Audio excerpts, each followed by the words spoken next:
हम लोग कल बात कर रहे थे 180 और 181 दोनों को एक साथ, यानी 161 और 162। 161 में पुलिस अधिकारी को ये सुविधा दी गई कि अन्वेषण के दौरान कोई व्यक्ति उससे कोई कथन करता है तो वो लेखबद्ध करेगा मीनिंग देर बाई कर सकता है, और आपसे कहा गया था डिस्क्रिप्शन उसे देना जरूरी है कि during the course of investigation he will interrogate so many persons, क्योंकि जिनके बारे में उसे विश्वास होगा कि वो अपराध के तथ्यों और परिस्थितियों से परिचित है, उनको वो इंटरोगेट करेगा और उसका विश्वास सही साबित होगा, इसकी कोई गारंटी नहीं है। तो अगर हम उसे प्रत्येक ऐसा कथन जो उसने अन्वेषण के दौरान किसी व्यक्ति से सुना है लेखबद्ध करने की विधिक बाध्यता इसके अंतर्गत रख देंगे तो उससे कोई यूजफुल पर्पस ये सॉल्व हो, ये जरूरी नहीं है। और बल्कि अधिकतर मामलों में यही होगा कि बहुत सारे व्यक्तियों के ऐसे कथन अन्वेषण की डायरी में आ जाएंगे जिनका कोई मतलब उस अपराध के विचारण से होगा ही नहीं, इसलिए उसे सुविधा दी गई कि वो डिस्क्रिप्शन का प्रयोग करे कि उन व्यक्तियों के कथनों को जो उसे उचित लगे वो उनका ज्ञापन तैयार कर सकता है। लेकिन 161 या 180 सबसेक्शन 3 इस संबंध में उसके ऊपर एक कर्तव्य यह भी निर्धारित करता है कि कहता पुलिस अधिकारी इस धारा के अधीन परीक्षा के दौरान उसके समक्ष किए गए किसी भी कथन को लेखबद्ध कर सकेगा। यदि वह ऐसा करता है तो वह प्रत्येक ऐसे व्यक्ति के कथन का पृथक और सही अभिलेख बनाएगा जिसका कथन वह अभिलेखित करता है। यानी अगर वो ऐसा करता है, ऐसा करने का निर्णय लेता है कि वो अन्वेषण के दौरान जिन व्यक्तियों को इंट्रोगेट करेगा उनके कथनों को लेखबद्ध करेगा, ऐसा वो निश्चय करता है, तो ऐसे प्रत्येक व्यक्ति के कथन का अलग अलग अभिलेख बनाएगा और सही बनाएगा दोनों। तो सही बनाएगा, यहां तक तो बात ठीक है, लेकिन अलग अलग भी बनाएगा, क्योंकि इन कथनों का उपयोग जब यह व्यक्ति इसी अपराध के, जिस अपराध के संबंध में अन्वेषण चल रहा है, इसी अपराध के संबंध में अभियोजन साक्षी के तौर पर न्यायालय के समक्ष आएगा, तो इसके कथनों का उपयोग जो इस समय इसने किए हैं उसके उस समय के कथनों के खंडन के लिए किया जा सकेगा। इसलिए एक तो सही बनना है और दूसरा अलग अलग बनना है।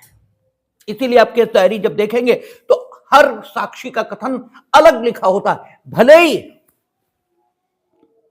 सारे व्यक्तियों ने एक जैसे ही कथन किए हों तब भी सबका अलग अलग बनेगा।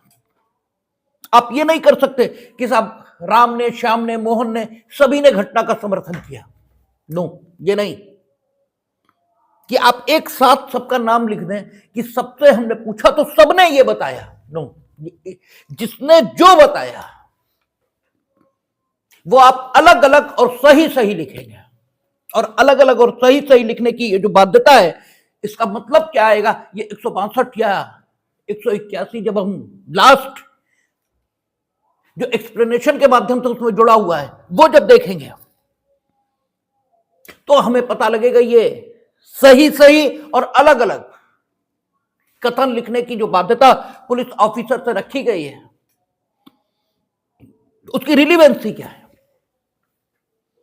वो अलग अलग ही होना चाहिए, सही ही होना चाहिए, क्योंकि जब हम पढ़ेंगे 181 इसका एक्सप्लेनेशन तो वहां आएगा कि जब ये साक्षी तो कहना भी नहीं चाहिए, इस व्यक्ति को जो पुलिस अधिकारी के सामने during the course of investigation कथन कर रहा है, इसे साक्षी बिल्कुल नहीं कहना चाहिए, क्योंकि साक्ष्य हमेशा कहां होगा, न्यायालय के समक्ष। और साक्ष्य की विशेषता है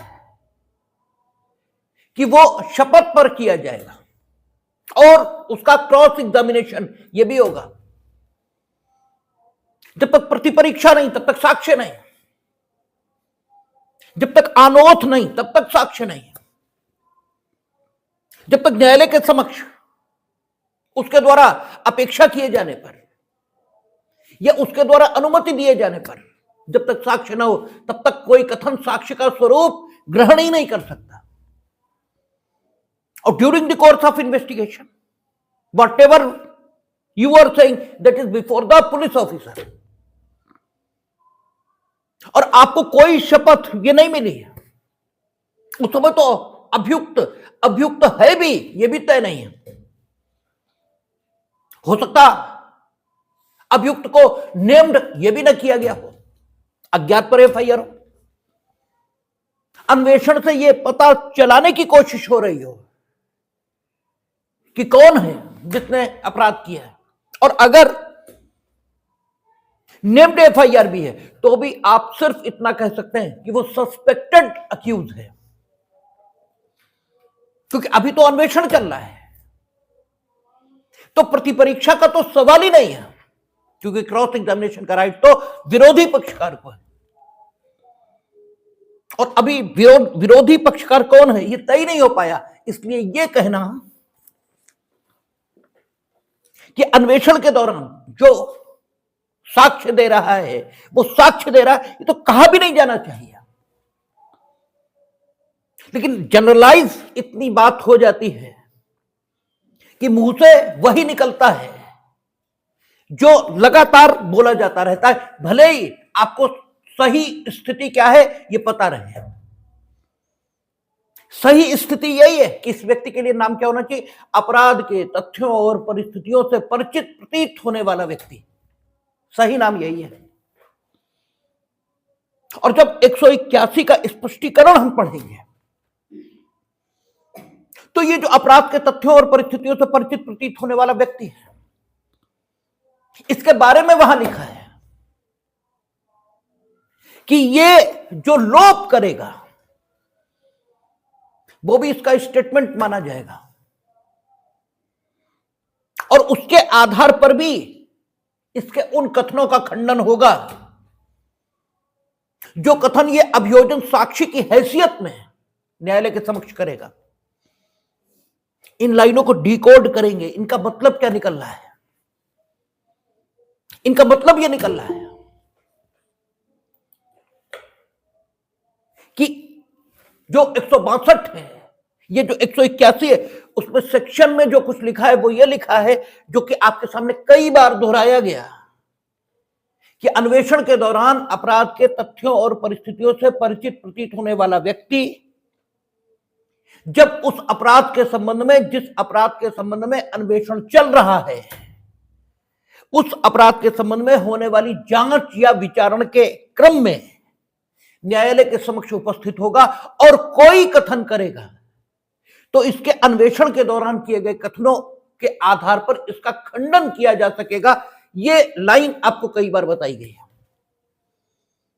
स्पष्टीकरण कहता है कि अगर इस व्यक्ति ने कोई लोप किया है तो वो भी इसका स्टेटमेंट माना जाएगा, यानी लोप करेगा, बोलेगा नहीं, कहेगा कुछ नहीं, लेकिन ये इसका स्टेटमेंट माना जाएगा और उस लोप के आधार पर भी इसकी प्रतिपरीक्षा की जाएगी। यानी जो कहेगा वो तो स्टेटमेंट है ही। अन्वेषण के दौरान पुलिस अधिकारी के प्रश्नों के जवाब में ये जो कहेगा वो तो कथन है ही, और उसके आधार पर इसकी प्रतिपरीक्षा वो तो होगी ही होगी। लेकिन अगर इसने कोई इंटेंशनल ओमिशन किया, अगर इसने कोई लोप भी किया तो वो भी इसका कथन माना जाएगा और उसके आधार पर भी इसकी प्रतिपरीक्षा की जाएगी। ये स्पष्टीकरण में एक बार स्पष्टीकरण पढ़ लेंगे, क्या कहता है 182 आपका स्पष्टीकरण। 182 बोलना है, 181 बोलना चाहिए, 182 गलत बोल गए। 181 का स्पष्टीकरण देखें, कहता उपधारा 1 में निर्दिष्ट कथन में किसी तथ्य या परिस्थिति के कथन का लोप या खंडन हो सकता है यदि वह उस संदर्भ को ध्यान में रखते हुए जिसमें ऐसा लोप किया गया है महत्वपूर्ण और अन्यथा संगत प्रतीत होता है और कोई लोप किसी विशिष्ट संदर्भ में खंडन है या नहीं, यह तथ्य का प्रश्न होगा। ठीक है ना, शब्दों के एग्जैक्ट अर्थ क्या निकलेंगे वो आगे देख लेंगे। यहां पर जो कुछ प्रासंगिक हो रहा है वो सिर्फ हम इतना कि उपधारा 1 में निर्दिष्ट कथन में, यानी 162(1) या 181(1) जिस कथन का जिक्र कर रहा है, अब वो किस कथन का खंडन जिक्र कर रहा है, उस कथन का जो अन्वेषण के दौरान लेखबद्ध पुलिस अधिकारी ने किया है, और उस कथन के आधार पर संबंधित व्यक्ति के अभियोजन साक्षी के रूप में उपस्थित होने की दशा में उसके उन कथनों के आधार पर उसके वर्तमान कथनों के खंडन की इजाजत ये 181 सबसेक्शन 1 में मिल रही है। उसके बारे में कहता है कि उपधारा 1 में निर्दिष्ट कथन में, उपधारा 1 में निर्दिष्ट कथन में, यानी वो कथन जो अन्वेषण के दौरान पुलिस अधिकारी ने अभिलिखित किया था, वही तो कथन निर्दिष्ट हुआ है। कहां? उपधारा 1 में। ठीक है ना, तो कहता उपधारा 1 में निर्दिष्ट कथन में किसी तथ्य या परिस्थिति के कथन का लोप, ठीक है, अगर किसी तथ्य या परिस्थिति के कथन का लोप है तो उसके आधार पर भी वर्तमान जो उसका कथन है उसका खंडन हो सकेगा। और ये आप कचहरी में रोज देखते हैं, जिस समय क्रॉस एग्जामिनेशन होता है उस समय साक्षी से पूछा जाता है, देखो तुम आज जो ये बात तुमने यहां बताई है ये तुम्हारे 161 के कथन में नहीं है, और उसे पढ़कर सुनाया जाता है कि देखो हम पढ़ के सुना रहे हैं, देखो इसमें वो कहता है कि हमने बताया था कि चाकू से मारा। ठीक है, कहा कहते हैं देखो ये लिखा है कि मारा, इतना तो है, लेकिन तुमने पुलिस, ठीक है, दरोगा जी को ये नहीं बताया था कि चाकू से मारा, ये नहीं बताया था। तो उसके जो वर्तमान कथन है उसका खंडन किया जा रहा है, किस आधार पर? लोप के आधार पर। जो लोप है वो भी महत्वपूर्ण है, कथन के आधार पर उसका खंडन होगा, लेकिन लोप के आधार पर भी खंडन होगा। ठीक है ना, लेकिन कौन से लोप के आधार पर? ठीक है, क्या हर लोप के आधार पर खंडन होगा? उसके संबंध में विधायिका कहती है यदि वह उस संदर्भ को ध्यान में रखते हुए जिसमें ऐसा लोप किया गया है महत्वपूर्ण और अन्यथा संगत प्रतीत होता है, ठीक है ना, उस संदर्भ को ध्यान में रखते हुए, क्योंकि हर बात आप हर वक्त नहीं कहते, संदर्भ महत्वपूर्ण होता है। जब आप पानी पीने के लिए मांगोगे, ठीक है, तो पानी ही मांगोगे, लेकिन फिर पानी के तापमान के बारे में भी बताओगे। अगर आप पेशेंट हो तो कहोगे सादा लाइए, अगर आप गर्मी का मौसम है कहोगे ठंडा लाइए। ठीक है ना, तो उस संदर्भ को देखते हुए, जिस संदर्भ में वो कथन किया गया है उसको देखते हुए अगर जो लोप किया गया है वो महत्वपूर्ण और संगत प्रतीत होता है, कि नॉर्मली इस संदर्भ में जब लोग बात करते हैं तो इस प्रकार के लोप नहीं करते हैं, अगर ये विचार बन रहा है तो वो लोप महत्वपूर्ण है, और उस लोप के आधार पर प्रतिपरीक्षा होगी। ठीक है ना, ये तय कौन करेगा कि इस संदर्भ में जो लोप किया गया वो महत्वपूर्ण और अन्यथा संगत है या नहीं? इसी के लिए कोर्ट बैठा है। जब जजमेंट होगा तो यही एविडेंट्री वैल्यू निकाली जाएगी टोटल साक्ष्य की। अभियोजन साक्षी के तौर पर जो साक्ष्य उसका पत्रावली पर उपलब्ध है उसको जो इवेल्युएट करेंगे, तो जज इसी ढंग से इवेल्युएट करेगा और साक्ष्य की विश्वसनीयता उसको निर्धारित करने की कोशिश करेगा,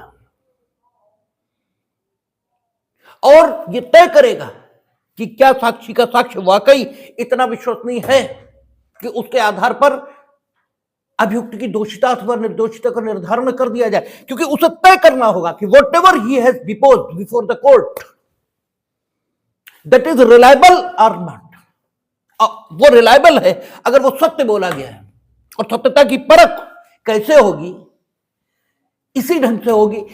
आपने उन महत्वपूर्ण चीजों का लोप कर दिया जो कि अन्यथा महत्वपूर्ण और संगत प्रतीत होती हैं। और अगर उस संदर्भ को देखें जिस संदर्भ में आपने पुलिस अधिकारी के समक्ष कथन किए हैं, तो उस संदर्भ में इस ढंग का लोप कोई नहीं करता।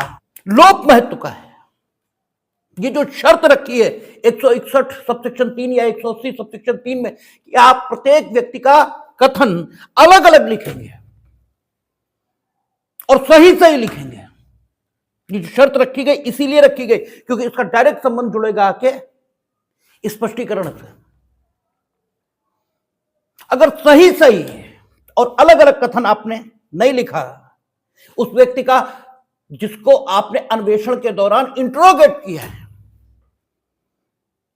तो हो सकता एक ने लोप किया हो, बाकी दोनों ने किया हो। ठीक, आपने तो सबका एक साथ लिख दिया कि राधा, सीमा, ज्योति सबने घटना के बारे में यही बताया।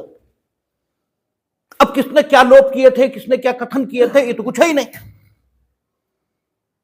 और जब वो है ही नहीं, तो जो एविडेंटरी यूज है इन स्टेटमेंट्स का अंतर्गत धारा 181 वो कैसे होगा? और 181 जो यूज बता रही है वो तो ये कह रही है कि जो कुछ साक्षी अभिव्यक्त रूप से कहेगा अन्वेषण के दौरान, और साक्षी शब्द हम उपयोग कर रहे हैं आदतन, वरना साक्षी शब्द उपयोग नहीं होगा। अन्वेषण के दौरान जब कथन अभिलिखित किए जाएंगे तब यही कहा जाएगा कि यह व्यक्ति अपराध के तथ्यों और परिस्थितियों से परिचित प्रतीत होता है। जो कुछ केस डायरी में है, जो कुछ अन्वेषण की डायरी में है, जिसे केस डायरी अन्वेषण की डायरी कहलाती है सीआरपीसी की भाषा में, और वो पुरानी धारा 172 उसके अंतर्गत तैयार होती है, तो जो कुछ अन्वेषण की डायरी में लिखा हुआ है वो साक्ष्य नहीं है, वो साक्ष्य प्रस्तुत करने की तैयारी है। ठीक है ना? वो साक्ष्य बिल्कुल नहीं है, वो साक्ष्य प्रस्तुत करने की तैयारी है। वो साक्ष्य तब बनेगा जब उसे भारतीय साक्ष्य अधिनियम द्वारा बताए गए तरीके से न्यायालय के समक्ष साबित कर दिया जाएगा। जैसे अन्वेषण की डायरी में कोई डॉक्यूमेंट लगा है और यह बताया जाता है कि पोस्टमार्टम रिपोर्ट क्या है? डॉक्टर के कथन जो लिखित रूप से किए गए हैं। किसके बारे में? मृतक के शव के बारे में। तो जब तक इस पोस्टमार्टम रिपोर्ट को भारतीय साक्ष्य अधिनियम द्वारा बताए गए तरीके से न्यायालय के समक्ष साबित नहीं कर दिया जाएगा, तब तक न्यायालय ये बिल्कुल नहीं मानेगा कि ये पोस्टमार्टम रिपोर्ट है। वो ये मानेगा कि ये एक बेकार का पेपर है जो तुम खुद बनाकर पत्रावली में दाखिल कर दियो। हम क्यों माने ये पोस्टमार्टम रिपोर्ट है? जब धारा 67 एविडेंस एक्ट जो ये अपेक्षित करती है कि कोई भी दस्तावेज, जिसने धारा 67 पुराने एविडेंस एक्ट की कोड की है, नए में है धारा 67 लेकिन इधर उधर सेक्शन हो सकता है। जब उसकी अपेक्षा के मुताबिक, और वो अपेक्षा क्या करती है? वो अपेक्षित ये करती है कि अगर कोई डॉक्यूमेंट है तो वो जिसके द्वारा लिखा जाना कहा गया है, पूर्ण रूप से या आंशिक रूप से, तो आपको उस साक्षी को बुलाना होगा। साक्षी फिर निकला मुंह से, उस व्यक्ति को बुलाना होगा और वो न्यायालय के समक्ष स्वीकार करे कि ये उसी ने तैयार किया, ये उसी का लेख व हस्ताक्षर है। तब न्यायालय ये मानेगा कि हां ये दस्तावेज अप्रूव हो गया, अब वो साक्ष्य बना है। डॉली एलएलबी 2 में वो कहता है कि मैं दिन भर यहां बैठता हूं, एक एक पेपर देखता हूं और सोचता हूं कि कोई तो पेपर आए जिसे मैं एविडेंस कहूं। तो एविडेंस कौन सा है? जब पेपर साबित हो जाएगा भारतीय साक्ष्य अधिनियम की अपेक्षाओं के अनुसार। कथन साक्ष्य हैं, लेकिन कौन से कथन साक्ष्य हैं? क्या किसी के सामने जो कथन किए गए वो साक्ष्य? नो। भारतीय साक्ष्य अधिनियम जिन कथनों को साक्ष्य बताता है वो कथन साक्ष्य है। और वो कथन कौन से हैं? जो न्यायालय के द्वारा अनुमति दिए जाने पर या न्यायालय के द्वारा अपेक्षित किए जाने पर विचाराधीन विषय के संदर्भ में, विचाराधीन विषय से संबंध भी होना चाहिए उनका,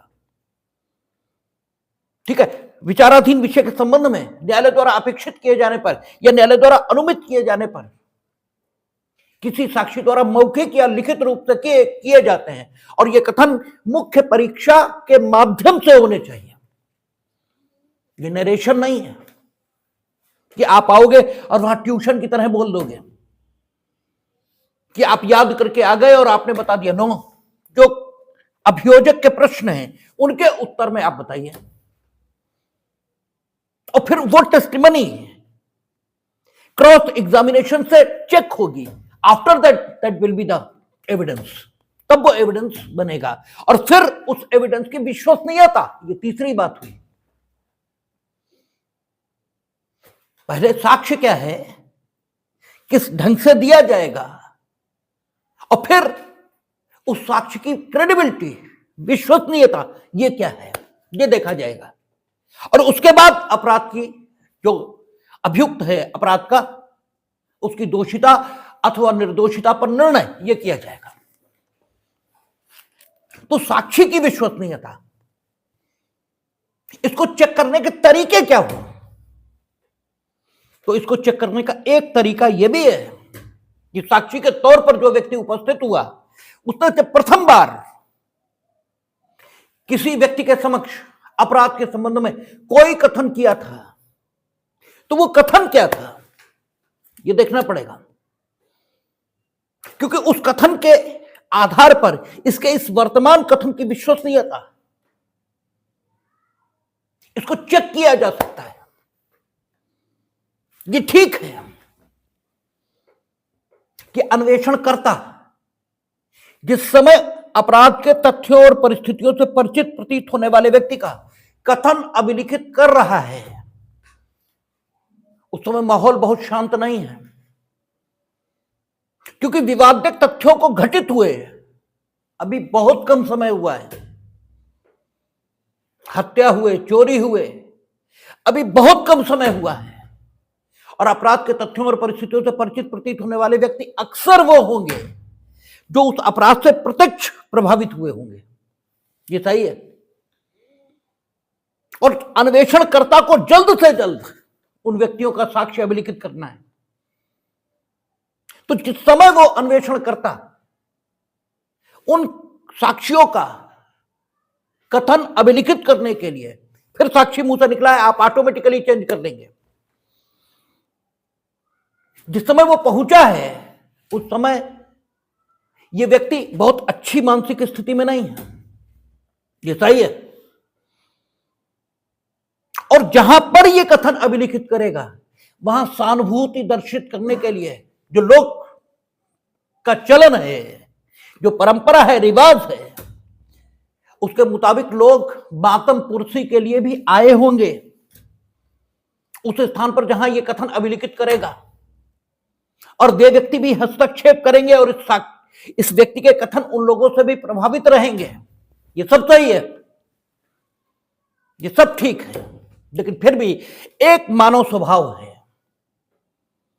मानव स्वभाव यह है कि जिस व्यक्ति ने आपको दुख पहुंचाया होता है, आप उसे सजा दिलाने के लिए किसी भी महत्वपूर्ण कथन का लोप नहीं करते। अगर उसने चाकू से मारा है तो आप कभी ये नहीं कहोगे कि हाथों से मारा था। ये सही है कि जिस वातावरण में अन्वेषण अधिकारी उन कथनों को अभिलिखित करता है वो वातावरण बहुत अच्छा नहीं है। साक्षी की मनोदशा वो भी बहुत अच्छी नहीं है। लेकिन फिर भी चूंकि साक्षी को मालूम है कि इस कथन के आधार पर आगे क्या कार्रवाई होगी ये नहीं मालूम है, क्योंकि वो जानने वाला आदमी नहीं है। लेकिन इतना तो मालूम है कि कोई कार्रवाई होगी और वो कार्रवाई उसके खिलाफ होगी जिसका नाम हम ले रहे हैं, तो इस व्यक्ति के विरुद्ध वो अधिकतम कथन क्यों नहीं करेगा? और अधिकतम कथन झूठ भी हो सकते हैं। इसीलिए एक बात रखी गई, ये रिलीवेंसी भी मेरी समझ में नहीं आती थी पहले, कि जब खंडन के लिए इन कथनों का उपयोग होगा तो अभियोजन समर्थन के लिए क्यों नहीं करेगा? ठीक है ना भाई, अभियोजन को समर्थन के लिए इन कथनों का उपयोग करने की इजाजत यह भी मिलनी चाहिए। नहीं है, समर्थन के लिए नहीं होगा, सिर्फ खंडन के लिए, सिर्फ खंडन के लिए। कारण यही है कि ये कथन अतिशयोक्तिपूर्ण हो सकते हैं, ये कथन ऐसे हो सकते हैं जिनमें बातों को बढ़ा चढ़ाकर कहा गया हो। ठीक है, इसलिए खंडन के लिए तो ठीक है, कितना भी बढ़ा चढ़ाकर कहा हो, अगर उसमें लोप निकल रहा है तो नॉर्मल रूल तो यह है कि आप लोप नहीं करोगे, बढ़ा चढ़ाकर कहोगे। नॉर्मल रूल यह है। यहां स्थिति उलट मिल रही है कि आपके कथन में लोप मिल रहा है, और वो भी वो लोप मिल रहा है जो संदर्भ को देखते हुए महत्वपूर्ण और संगत प्रतीत होता है। किसको? आपको नहीं, जज जो कि एक निष्पक्ष व्यक्ति है, जिसका ना इनसे कोई लेना देना ना इनसे कोई लेना देना, वो महत्वपूर्ण और संगत मान रहा है कि ये लोप कम से कम नहीं होगा। ठीक है, तो ये लोप भी कथन के समतुल्य माना जाएगा और इस लोप के आधार पर भी क्रॉस एग्जामिनेशन किया जाएगा, साक्षी की प्रतिपरीक्षा होगी। ठीक है ना, और ये आप रोज देखते हैं कोर्ट्स में, रोज वहां प्रतिपरीक्षा हो रही होती है लोप के आधार पर। ठीक है ना, कहते हैं कॉन्ट्राडिक्शंस एंड आमिशन दोनों निकाले जाएंगे। कॉन्ट्राडिक्शन जो आपने अभिव्यक्त कहा, जो अभिव्यक्त कहा उसके लिए भी कहते हैं देखो तुमने दरोगा जी को ये बताया था, आज तुमने ये बताया है, ये कॉन्ट्राडिक्शन है। और ऑमिशन उसको भी कोड करते हैं कि देखो तुमने दरोगा जी को ये नहीं बताया था जो आज तुमने बताया है। दोनों बातें कहते हैं। तो कॉन्ट्राडिक्शन और ऑमिशन दोनों के आधार पर वहां क्रॉस एग्जामिनेशन चलता है और यह तय करने की कोशिश होती है कि साक्षी कितना विश्वसनीय है। और इसमें से, इस प्रक्रिया से गुजरकर जब साक्षी का साक्ष्य विश्वसनीय पाया जाएगा, तब उसके कथन पर विश्वास या अविश्वास यह किया जाएगा। हमने कहा ना, सिस्टम, इसमें कोई कमी नहीं होती। सिस्टम अपने में बहुत बेहतर होता है। सिस्टम को चलाने वाले कैसे हैं, सारी बातें इसी पर निर्भर होती हैं। इससे बेहतर सिस्टम क्या हो सकता है? इससे बेहतर सिस्टम सिर्फ ईश्वरीय निजाम हो सकता है। ठीक है, क्योंकि वो सर्वज्ञ है, वो सब जगह उपस्थित है, वो सब कुछ देखता है। लेकिन हम ना सब कुछ देखते हैं, ना हम सर्वज्ञ हैं, ना हम सब जानते हैं। तो हम इससे बेहतर क्या कर सकते हैं? हाँ ठीक है, कुछ छोटे मोटे इनोवेशन जरूरी हो जाते हैं, समय के साथ वो किए भी जाते हैं, जैसे किए गए 180 में देखें आप, हम 180 और 181 यानी 161 और 162 दोनों एक साथ ले रहे हैं, क्योंकि दोनों को एक साथ लिए बिना बात कंप्लीट नहीं हो सकती। तो आप 180 सबसेक्शन 3 देखें तो क्या कहता है, परंतु इस उपधारा के अधीन किया गया कथन श्रव्य दृश्य इलेक्ट्रॉनिक साधनों द्वारा भी अभिलिखित किया जा सकेगा। यानी बात में मूल रूप से कोई परिवर्तन नहीं, रिकॉर्ड करने की प्रक्रिया, इसमें बदलाव आया है, आना भी चाहिए। आज जब टेक्नोलॉजिकल एडवांसमेंट हो गए और हम लोगों ने पढ़ा था धारा 160 या 179 में कि पुलिस अधिकारी उपस्थिति किसकी अपेक्षित कर सकता है, जो उसके पुलिस स्टेशन में रहता है या एडजॉइनिंग पुलिस स्टेशन वहां रहता है, उससे तो लिखित रूप से वो अपेक्षा कर सकता है कि उसके समक्ष उपस्थित हो। शेष के पास तो उसी को जाना है, इसके अलावा कोई रास्ता नहीं। और अपराध जो अन्वेषण के अधीन है, उसके तथ्यों और परिस्थितियों से परिचित प्रतीत होने वाले व्यक्ति उसके अपने पुलिस स्टेशन में हो, एडजॉइनिंग पुलिस स्टेशन में हो, जरूरी नहीं। और जब आज मीन्स ऑफ कम्युनिकेशन इनका डेवलपमेंट हो गया, तो इस ढंग की इजाजत न देना ये बेवकूफी के अलावा और क्या है। इसलिए 180 में परंतुक जोड़ दिया गया और कहा कि ऑडियो विजुअल मीन्स, इनसे भी रिकॉर्डिंग ऑफ स्टेटमेंट उन व्यक्तियों की हो सकेगी जो अपराध के तथ्यों और परिस्थितियों से परिचित प्रतीत होते हैं। तो अब देखें, मुख्यतः जो मुख्य उपयोग निकल कर आया, जो एविडेंटरी यूज निकल कर आया, उन कथनों का है जो अन्वेषण के दौरान पुलिस अधिकारी द्वारा अभिलिखित किए गए हैं। वो क्या निकला कि जब ये व्यक्ति अभियोजन साक्षी के तौर पर, ये शर्त क्यों है अभियोजन साक्षी के तौर पर, अगर ये बचाव पक्ष के साक्षी के तौर पर आ जाए तो इसके जो कथन अन्वेषण के दौरान अन्वेषण अधिकारी ने अभिलिखित किए थे, उनका उपयोग इस व्यक्ति के खंडन के लिए क्यों नहीं होगा, यह भी सवाल उठता है। और यह भी हमें परेशान करता था कि भाई ये कौन सी बात है, यह व्यक्ति जिसके अन्वेषण के दौरान कथन अभिलिखित किए गए, अगर अभियोजन साक्षी के तौर पर न्यायालय में आता है, अभियोजन साक्षी के तौर पर, तो लिखा है कि बचाव पक्ष को, क्योंकि अभियोजन साक्षी के तौर पर आया तो प्रतिपरीक्षा का हक किसे मिलेगा, बचाव पक्ष को।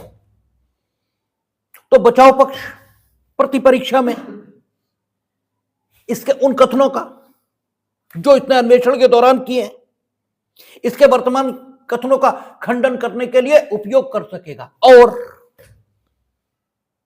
न्यायालय की अनुमति से वो पक्ष भी जिस पक्ष ने इसे बुलाया है, यानी अभियोजन, क्योंकि तो अभियोजन साक्षी के तौर पर आया है तो अभियोजन ने ही बुलाया है, ठीक है, तो अभियोजन भी न्यायालय की अनुमति से इसके जो वर्तमान कथन हैं उनका, उन कथनों से जो अन्वेषण के दौरान इसने किए थे, खंडन करने की, ठीक है, प्रक्रिया अपना सकता है, लेकिन न्यायालय की अनुमति से। अब न्यायालय अनुमति देगा कब और अभियोजन अनुमति मांगेगा कब? अभियोजन अनुमति तभी मांगेगा जब अभियोजन साक्षी के तौर पर यह व्यक्ति आए और अभियोजन के पक्ष का समर्थन न करे, तभी तो अभियोजन अनुमति मांगेगा। कि जब अभियोजन के पक्ष का समर्थन नहीं करेगा तो कथनों के माध्यम से ही नहीं करेगा, भाई कथन करेगा तभी तो अभियोजन को यह पता लगेगा कि मेरा समर्थन नहीं कर रहा, आप मेरे विरोध में हैं। यह हमें पता कब लगेगा? हम आपको बुलाएंगे तब तो नहीं लगेगा, जब आप बोलना शुरू करेंगे तो हमें पता लगेगा। अभियोजन ने अभियोजन साक्षी के तौर पर इसे आहूत कर दिया, यह आ गया और यह अभियोजन के खिलाफ बोलना शुरू कर दिया। तो इसके जो कथन आए उससे अभियोजन को पता लग गया कि ये मेरे विरुद्ध है। तो अभियोजन ये साबित करने की कोशिश करेगा ना कि ये वर्तमान जो कथन कर रहा है ये कथन झूठ है, इसके ये साबित करने की कोशिश करेगा कि ये जो वर्तमान में कह रहा है ये सब गलत है, ठीक है।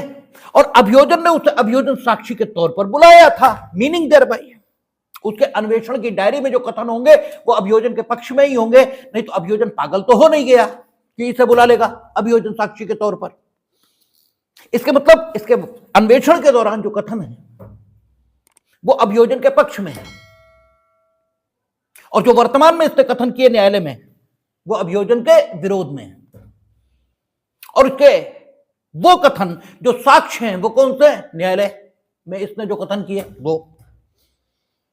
अब वो साक्ष्य जो इसने अपने कथनों के माध्यम से न्यायालय में दिया है उसकी विश्वसनीयता की परख होनी है। इसके वो कथन सच हैं जो अन्वेषण में हुए थे या इसके ये कथन सच हैं जो इसने न्यायालय में किए और ये कहता है कि हमारे ये कथन सच हैं, वो नहीं है, ठीक है ना, क्योंकि इसने शपथ ली है न्यायालय में कि हम सच ही कहेंगे और इसने ये कथन किया तो मां ये कहता है कि मेरे ये कथन सच है। अभियोजन ने बुलाया इसे अभियोजन का ही विरोध करने लगा। अब अभियोजन अनुमति मांगेगा कि इसके इन कथनों की विश्वसनीयता की परख के लिए हमें इससे क्रॉस एग्जामिनेशन का मौका दिया जाए, क्योंकि साक्षी के कथनों की विश्वसनीयता, इसकी परख किससे होती है? प्रति परीक्षा से। और इसीलिए लिखाया जाता कचहरी में कि अभियोजन के मौखिक निवेदन पर साक्षी को पक्षद्रोही घोषित किया गया। पक्षद्रोही कौन घोषित करता है? न्यायालय। और जब पक्षद्रोही घोषित करेगा तभी तो अनुमति देगा। और गिरह हेतु आवश्यक अनुमति प्रदान की गई, ये शब्द लिखे जाते हैं। फिर अभियोजन पूछना शुरू करेगा। अब अभियोजन भी इसके पिछले कथनों का खंडन करने के लिए उपयोग कर सकता है, लेकिन समर्थन के लिए उपयोग नहीं होगा। यह अभियोजन नहीं कह सकता कि देखो तुमने अन्वेषण के दौरान ये कथन किए थे और इससे आपका समर्थन किया जाए। समर्थन क्यों? इसलिए नहीं, खंडन। ठीक है, क्योंकि ये व्यक्ति जो खड़ा है न्यायालय में, ये अभियोजन के पक्ष को अपना विरोधी पक्ष बताता है। ठीक है ना भाई? वो तो ये कहता तुमने मेरे झूठ लिख लिए, हमने बताया ही नहीं था, ये हमने ये कथन किए ही नहीं थे। ठीक है, उससे पूछा जाता दरोगा जी ने तुम्हारा कोई बयान लिया था, तुमसे कोई पूछताछ की थी इस अपराध के बारे में? कहता हमसे कोई पूछताछ नहीं की, हमें दरोगा जी आज तक मिले ही नहीं। ठीक है, तो जब वो ये कहता है कि ये हमारा विरोधी पक्ष है और हमने कोई कथन किए ही नहीं, तो समर्थन के लिए उपयोग कैसे हो सकता है? आपकी बात का समर्थन आपके दुश्मन जो कहते हैं आपके बारे में, उसके आधार पर कैसे हो सकता है? ये तो नॉर्मल रूल है। कहते हैं हम कैसे हैं, इसे जानने के लिए हमसे मिलो, तब आप जानोगे कि हम कैसे हैं। आप मेरे दुश्मनों से पूछ रहे हो कि वो आदमी कैसे हैं, तो आपको तो यही पता लगेगा कि हम बुरे हैं, बुरे हैं। जब अभियोजन डिक्लेयर्ड इस व्यक्ति का विरोधी पक्ष है, भाई ये कहता है ना, बुलाया अभियोजन ने है, लेकिन साबित क्या हुआ? साबित तो यह हुआ कि यह व्यक्ति अभियोजन का विरोधी है। तो न्यायालय इसके पिछले कथनों पर विश्वास कैसे करे? इस व्यक्ति के समर्थन के लिए या अभियोजन के साक्ष्य के समर्थन के लिए इस व्यक्ति के कथनों का उपयोग कैसे हो जाए? और वो जिन्होंने अभियोजन के पक्ष का समर्थन किया, उनकी विश्वसनीयता के लिए, तो ठीक है, उनकी विश्वसनीयता की परख के लिए तो ये देखा ही जाएगा कि भाई तुमने पहले ये बताया था, अब ये बता रहे हो। भाई दो ही लोग हो सकते हैं ना, एक वो साक्षी, यानी अभियोजन जिसे बुलाएगा, ऐसे साक्षियों में दो ही प्रकार के साक्षी हो सकते हैं, एक जो अभियोजन का समर्थन करे, एक जो अभियोजन का विरोध करे। यही तो हो सकता है, इसके अलावा तीसरी सिचुएशन तो नहीं हो सकती। तो अगर वो अभियोजन का समर्थन कर रहा है तो सीधी बात है कि उन्हें उन सब बातों को बताना चाहिए था जो उन संदर्भों में कोई भी व्यक्ति बताएगा। ठीक है ना? या उसे अगर उसके वर्तमान कथन सच हैं तो उसे इन्हीं कथनों को अन्वेषण के दौरान किया हुआ होना चाहिए, क्योंकि सच बात तो एक ही होगी ना, सच बात तो दो नहीं हो सकती। तो अन्वेषण के दौरान भी कथन वही होना चाहिए और न्यायालय में साक्ष्य के दौरान भी कथन वही होना चाहिए। आदमी जो उसे चोट पहुंचाता है उसका अधिकतम विरोध करता है, तो न्यायालय में जो कथन उसने किए उसमें महत्वपूर्ण लोप क्यों मिल रहा है? ठीक है ना? तो खंडन के लिए उपयोग हो, ये तो बात समझ में आई, लेकिन समर्थन के लिए उपयोग इसलिए नहीं होना चाहिए क्योंकि वो कथन हो सकता है उसने बढ़ा चढ़ाकर किया, इसलिए समर्थन के लिए उपयोग नहीं होना चाहिए। और अगर अभियोजन का विरोधी है वो, भाई दूसरा प्रकार का व्यक्ति वो अभियोजन का विरोधी है, तो उसके जो कथन अन्वेषण के दौरान अभिलिखित हुए उससे इस साक्षी का समर्थन कैसे कर दिया जाए? क्योंकि वो तो कहता है ये हमारे दुश्मन है, और दुश्मन के आधार पर, दुश्मन की बात के आधार पर आपके व्यक्तित्व का मूल्यांकन कैसे हो? ये तो नॉर्मल, ठीक है, बुद्धि के विरुद्ध है। इसलिए 162 या 181 ये कहती है कि अन्वेषण के दौरान जिस व्यक्ति के कथन अभिलिखित किए गए हैं उसके कथन ठीक है, विचारण के दौरान इस अपराध के, इसी अपराध के जिसके बारे में अन्वेषण चल रहा है, इसी अपराध का अगर विचारण हो रहा है, तो फिर विचारण के दौरान यह व्यक्ति अगर अभियोजन साक्षी के तौर पर आ जाए, अगर बचाव पक्ष के साक्षी के तौर पर आ जाए तो नहीं, तो आप इसके कथनों का कोई उपयोग नहीं करेंगे।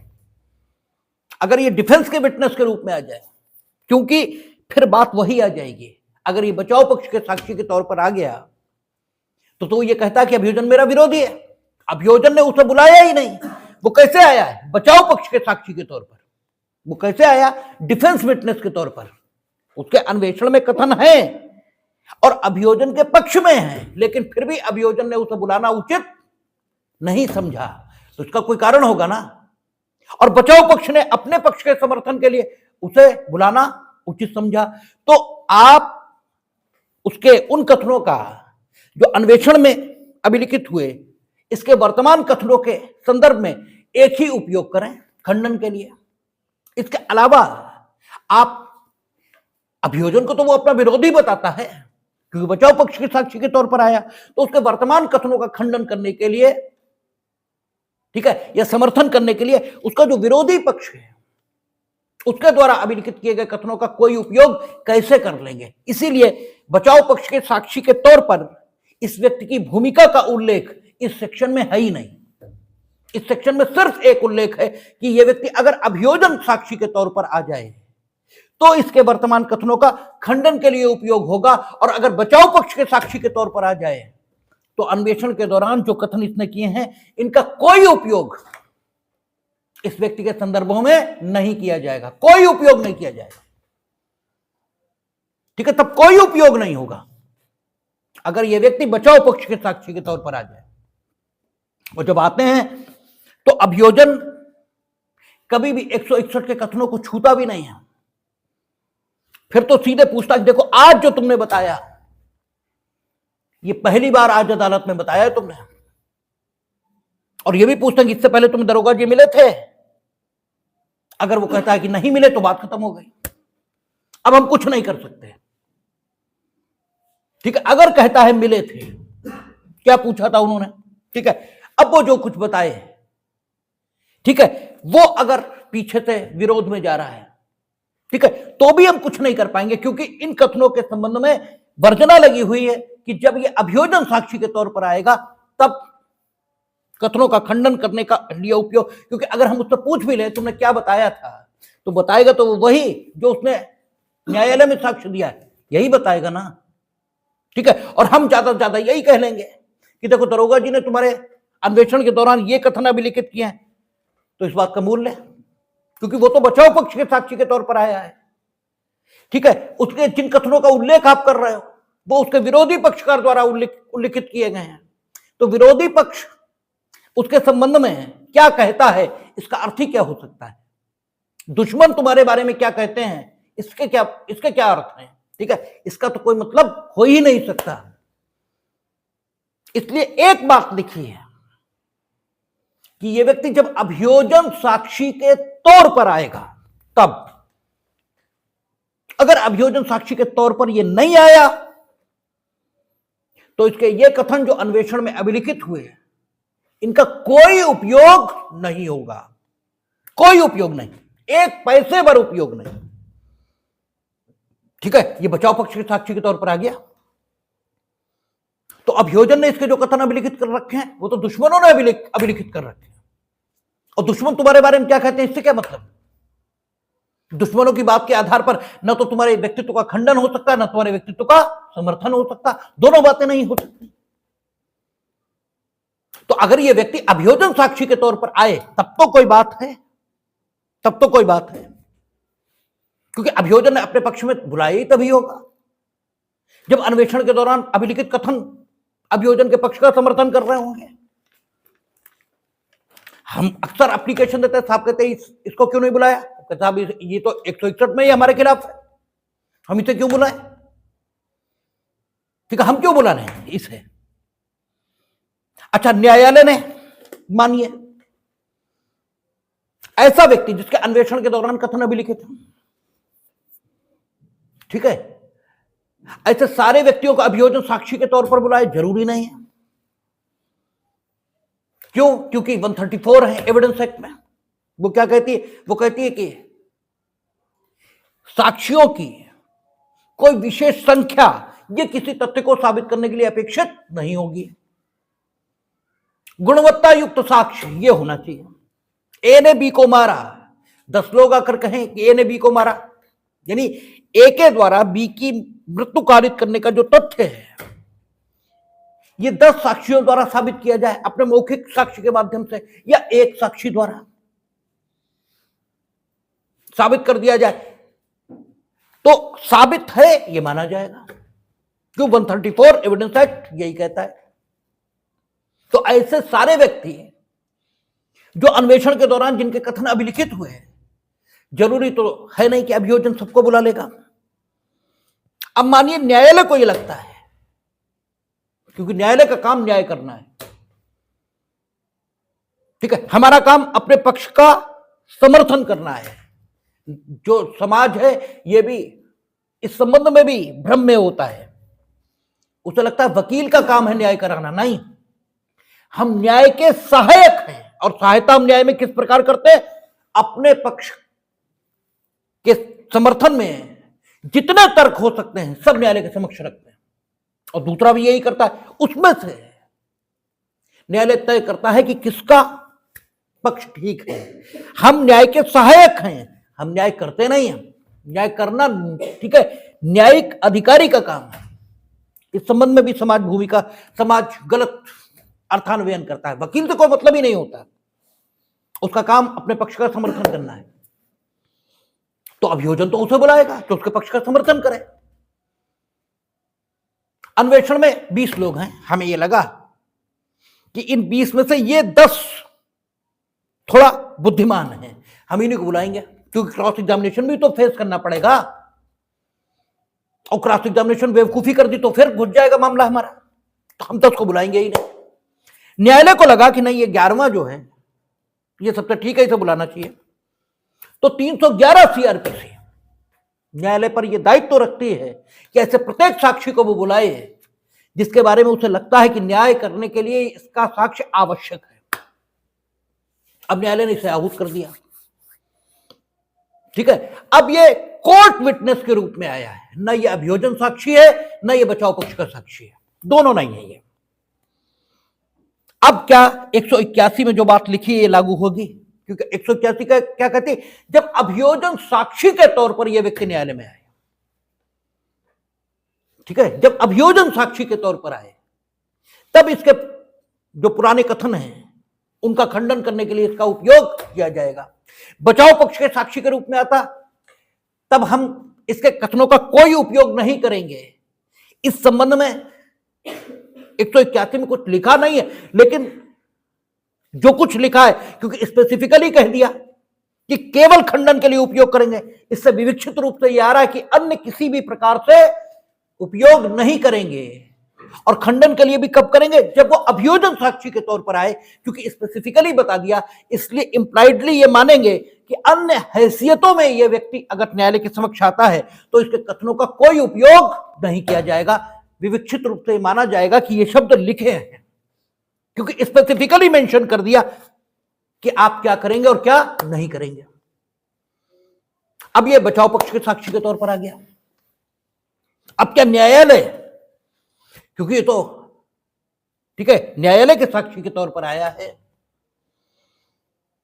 ठीक है, अब जो कोर्ट विटनेस के रूप में आता है, ठीक है, उससे दोनों पक्षों को प्रतिपरीक्षा की अनुमति मिलती है।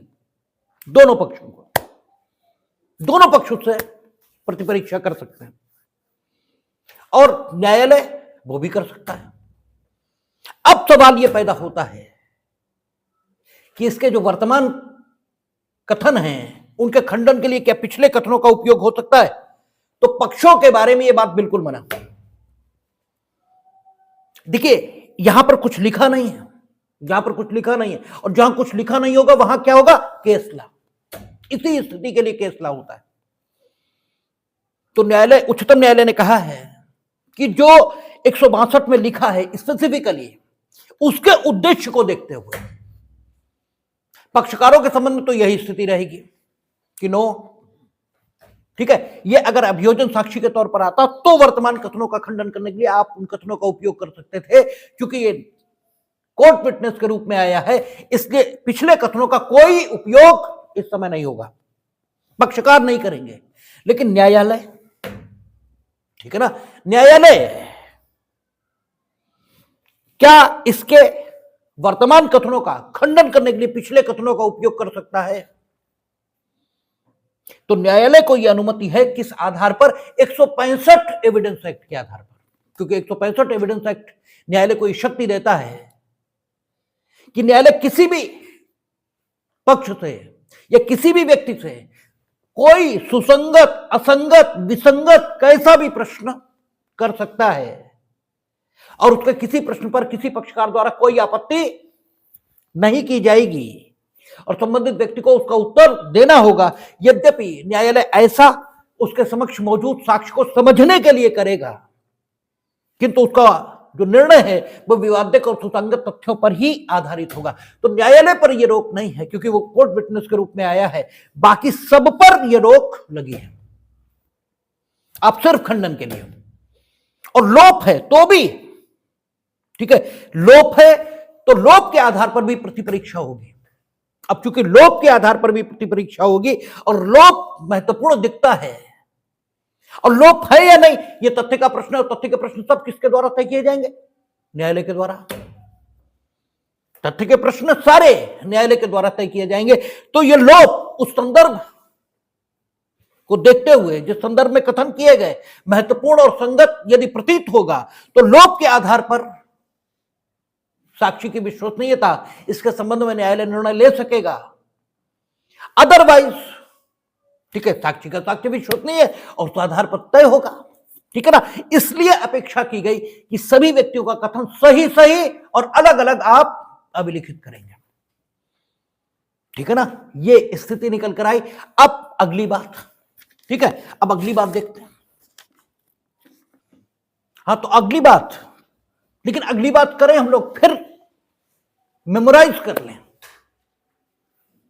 कि साक्षी की 3 हैसियतें ये हो सकती। साक्षी सिर्फ 3 कैपेसिटीज में कोर्ट में आएगा, या तो अभियोजन साक्षी के तौर पर, और अभियोजन उसे साक्षी के तौर पर तभी बुलाएगा जब अन्वेषण के दौरान उसके जो कथन हो वो अभियोजन के पक्ष में हो, और जब वो आएगा तब वो अभियोजन के पक्ष का समर्थन भी कर सकता है और खंडन भी कर सकता है।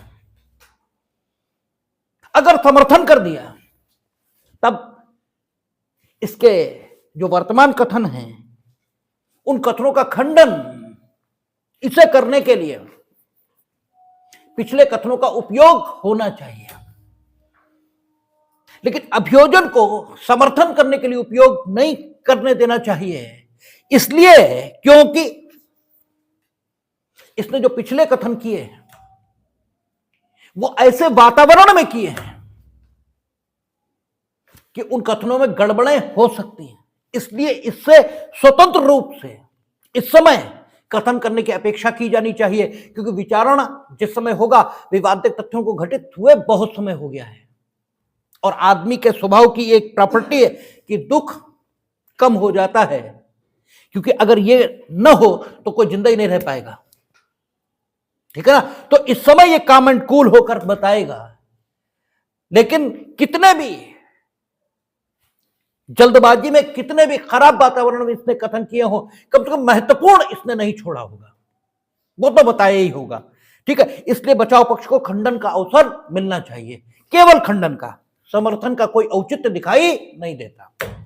मैं समर्थन का क्या मतलब? वर्तमान में कथन करेगा, ठीक है, वर्तमान में कथन अगर करेगा तो वो भी तो वही करेगा जो पिछले इसने किया, अगर समर्थन कर रहा है अभियोजन के पक्ष का, ठीक है ना। तो समर्थन का कोई औचित्य नहीं दिखाई देता, खंडन का दिखाई देता है, इसलिए खंडन का ही अधिकार दिया है, समर्थन का नहीं। न्यायालय में खड़े होकर ये नहीं कह सकता कि हमने जो पुलिस को बताया था वही हमारा बयान है। नो, आप बताइए क्या हुआ, किस समय हुआ, कैसे हुआ, पूछा जाएगा, बताइए।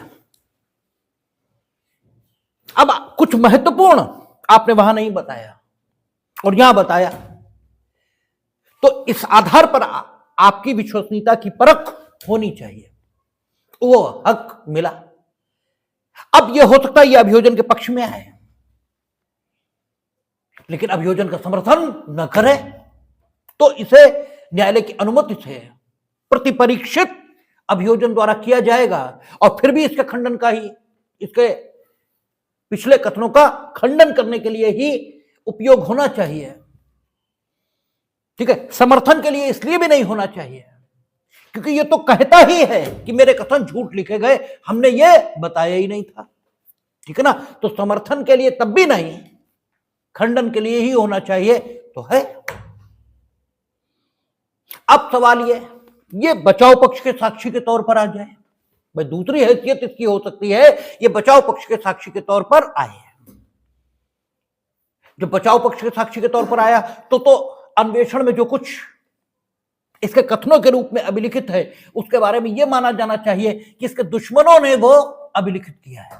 भाई वो तो डिक्लेयर्ड बता रहा है कि अभियोजन का पक्ष मेरा विरोधी पक्ष है, क्योंकि वो तो बचाव पक्ष की ओर से आया है। और यह भी सही है, हो सकता है अभियुक्त पर झूठ आरोप लगा हो और बचाव पक्ष के साक्षी के तौर पर वो जो कुछ कह रहा है वही सच हो, यह भी तो हो सकता है।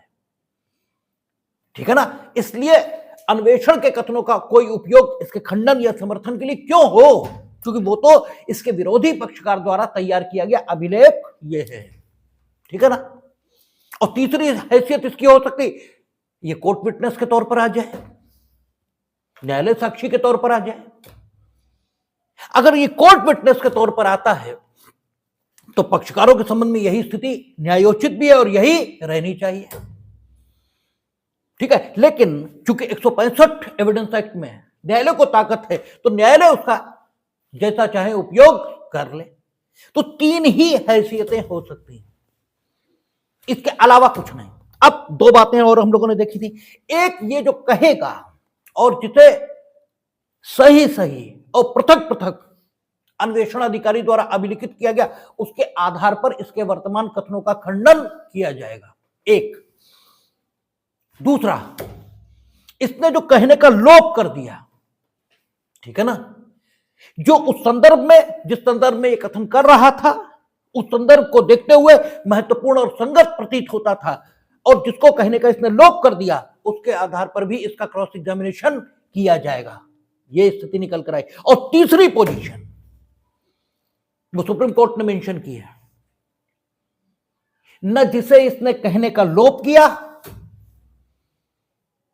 और न ही जिसका इसने कथन किया उसके आधार पर भी इसकी प्रतिपरीक्षा होगी। ठीक है, उसके आधार पर भी प्रतिपरीक्षा होगी, मीनिंग देयर बाय उसके आधार पर भी इसके वर्तमान कथनों का खंडन किया जा सकता है। वो कौन सी स्थितियां? सुप्रीम कोर्ट ने तीन स्थितियां मेंशन की हैं। एक, जबकि यह माना जा सकता है कि यद्यपि इसने एक शब्द नहीं कहा लेकिन फिर भी इसने वो शब्द कहा है, अगर संदर्भ को देखते हुए माना जा सकता है कि जो शब्द ये वर्तमान में कह रहा है, ठीक है, और जो शब्द इसने अन्वेषण में कहे हैं, तो अन्वेषण में इसने जो कुछ कहा यद्यपि उसके अतिरिक्त इसने कुछ नहीं कहा, लेकिन अगर संदर्भ को देखते हुए माना जा सकता है कि नहीं ये भी कहा, तो माना जाएगा जो नहीं कहा, ठीक है ना, तो अभिव्यक्त रूप से न जिसे कहने का लोप किया, कुछ नहीं है, उसके आधार पर भी इसके वर्तमान कथनों का खंडन हो सकेगा। उन्होंने उदाहरण दिया है, उन्होंने कहा मानिए इसने अन्वेषण में कथन किया कि ए ने चाकू मारा। अब ये जब ट्रायल में आया, अब ये कहता है ए और बी ने चाकू मारा, तो ये पढ़ा जा सकता है कि केवल ए ने चाकू मारा, ये इसने अन्वेषण में कहा था। ये पढ़ा जा सकता है, पढ़ा जाएगा नहीं, पढ़ा जाएगा नहीं, क्योंकि पढ़ा जाएगा जैसा कोई रूल कानून में नहीं हो सकता, क्योंकि हो सकता है अन्वेषण अधिकारी ने जानबूझकर बी वाली बात छोड़ दी हो। ठीक है ना। तो अगर अन्य साक्ष्य से भी साबित होकर आ रहा कि नहीं ए और बी दोनों ने मारा, क्यों ऐसा साबित होकर आ रहा, दिख ये रहा कि एफआईआर 24 घंटे में जानी चाहिए। 24 घंटे मीनिंग देर भाई 24 घंटे तो नहीं लिखा है, तत्काल जानी चाहिए अन्वेषण की प्रक्रिया में, वो भी 6 महीने बाद पहुंची। शुरुआत से दिखाई देता है कि पुलिस अब बचाव पक्ष की ओर झुकी हुई है, शुरुआत से दिखाई दे रहा। हमने कहा था ना कि इन बातों से कोई फर्क नहीं पड़ते, लेकिन ये बातें मिलकर कोई फर्क डाल भी सकती हैं, ठीक है ना। ये बातें मिलकर अब शुरुआत से दिखाई देता है कि अन्वेषण बचाव पक्ष की ओर है। और यह भी दिख रहा है कि साक्षी वर्तमान में कह रहा ए और बी ने मारा, और अन्वेषण के दौरान किए गए कथनों में लिखा है ए, केवल ए ने मारा, ठीक है। तो इन्फ्रेंस निकाल सकता है कोर्ट, ठीक है, कि ए और बी कहना चाहता था, इसने लिखा नहीं, और इस बात का कोई मतलब नहीं बचा। लेकिन दिखाई यह देता है कि पुलिस अभियोजन की ओर झुकी हुई है, ठीक है, दिखाई यह दे रहा है। और उसमें महत्वपूर्ण लोप मिल रहा है। वहां कहा ए ने मारा, ए ने मारा, सिर्फ इतना ही कहा और कुछ नहीं कहा, ए ने चाकू मारा। और यहां कहता है ए और बी ने। टोटल इंफ्रेंस से निकल रहा कि बचाव पक्ष को नुकसान पहुंचाने की कोशिश पुलिस से हुई है। अब न्यायालय यह पढ़ सकता है कि आपने वहां अन्वेषण में कहा था केवल ए ने मारा, जबकि केवल शब्द न लोप है कुछ भी कहने का, न कहा है, लेकिन फिर भी केवल शब्द लिखा है, ऐसे पढ़ा जा सकता है। और केवल के आधार पर प्रतिपरीक्षा की जा सकती है, इसके वर्तमान कथनों खंडन किया जा सकता है कि देखो तुमने दरोगा जी को बताया था ए ने मारा, और इसका मतलब केवल ए ने मारा था, बी का नाम तुमने नहीं लिया था।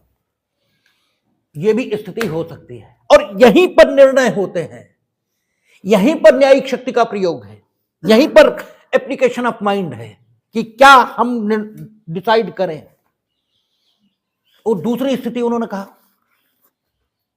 कि आपने जो कहा उसकी विपरीत स्थिति नहीं थी, ऐसा माना जा सकता है। जैसे आपने कहा कि जिसने मारा वो काले रंग का था, यह माना जा सकता है कि वो गोरे रंग का नहीं था, ठीक है, यह माना जा सकता है। जब आप कहते हो काले रंग का था तो वो गोरे रंग का नहीं था, यह माना जा सकता है। यानी विपरीत स्थिति आपने बोली है, इसकी कल्पना की जा सकती है, ठीक है। जैसे आपने जब आए न्यायालय में, जिस व्यक्ति को और आप मर्डरर के तौर पर इशारा कर रहे हो वो गोरा है, और अन्वेषण में लिखा है कि काला। अब फिर वही स्थिति आएगी, अन्वेषण किस ओर झुकता दिखाई देता है अन्य चीजों से, उस आधार पर यह भी माना जा सकता है कि आपने ये कहा था कि वो व्यक्ति जिसने मारा गोरा नहीं था, और यह भी माना जा सकता है कि आपने यही कहा था गोरा था, और अन्वेषण अधिकारी ने जानबूझकर लिख दिया काला था। तो विपरीत स्थितियों की कल्पना भी की जा सकती है, ठीक है। जो आपने नहीं कहा किंतु उचित तौर पर आपने कहा ऐसा मान लिया जाए, यह भी किया जा सकता है। विपरीत स्थिति की कल्पना यह भी की जा सकती है, ठीक है। आपने कहा उत्तर लोग भाग गए थे तो दक्षिण नहीं भागे थे, यह भी कल्पना हो सकती। तो इस ढंग से लोपों के आधार पर प्रतिपरीक्षा, जो आपने कहा उसके आधार पर प्रतिपरीक्षा, और जो न कहने का लोप किया न कहा उसके आधार पर भी प्रतिपरीक्षा होती है। और जब आप अभियोजन साक्षी के तौर पर आएंगे तभी 162 की वर्जना लागू होगी। बचाव पक्ष के साक्षी के तौर पर आएंगे तो अन्वेषण में किए गए कथनों का कोई मूल्य नहीं, उनका कोई उपयोग नहीं होगा। अगर वो व्यक्ति जिसके अन्वेषण में कथन अभिलिखित हुए वो अगर बचाव पक्ष के साक्षी के तौर पर आया है तो उसके कथनों का कोई उपयोग नहीं होगा। अभियोजन साक्षी के तौर पर आए तो ही उसके वर्तमान कथनों के खंडन के लिए उसका उपयोग किया जाएगा।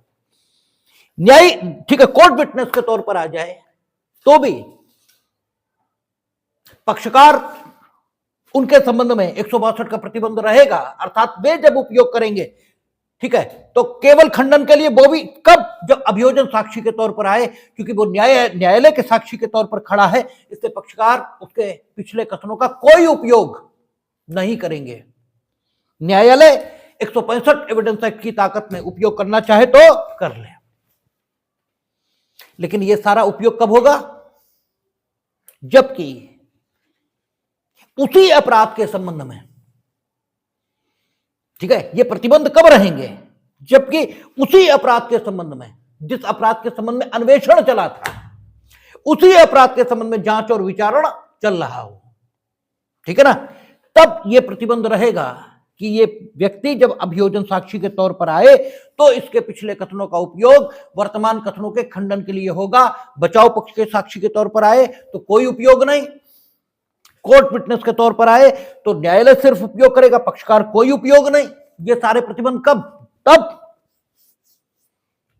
जब इसके अन्वेषण के दौरान किए गए कथनों का उपयोग हम उस संदर्भ में मूल्यांकित कर रहे हैं जबकि उस अपराध का, जिस अपराध के संबंध में अन्वेषण चल रहा था और उसके दौरान इसने कथन किए, तब ठीक है, जो कथन इसने किए उन कथनों के उपयोग के बारे में बात हो रही है, ठीक है ना। अगर उस अपराध का जांच और विचारण नहीं चल रहा है, ठीक है, आपने जो कथन किए अन्वेषण के दौरान, ठीक है ना, उन कथनों का उपयोग हम इस अपराध के जांच और विचारण को छोड़कर जिस अपराध के अन्वेषण के दौरान आपने कथन किए हैं अन्य किसी मामले में, वो अपराध का जांच और विचारण है, कोई और कार्यवाही है, उसमें आपके इन कथनों का उपयोग करना चाहते हैं तो क्या हो पाएगा? यह सवाल पैदा होता है, ठीक है ना। क्या कहा? अन्वेषण के दौरान पुलिस अधिकारी से, ठीक है, अब अन्वेषण के दौरान हमने पुलिस अधिकारी से कथन किया, यह कब माना जाए? ठीक है ना, समस्या है, ऐसे थोड़ी है। हम आपसे कह रहे हैं, जो तब कह रहे हैं जब आपको संबोधित कर रहे हैं, जब हम आपको संबोधित कर रहे हैं तब हम आपसे कह रहे हैं। हम आपको संबोधित ही नहीं कर रहे हैं, हम तो इन्हें कर रहे हैं, उपस्थित आप भी हो,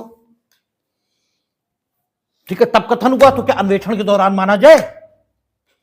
और जब अन्वेषण के दौरान है और पुलिस अधिकारी से है, दोनों बातें, अन्वेषण के दौरान है, पुलिस अधिकारी से नहीं है, तो कोई मतलब नहीं है।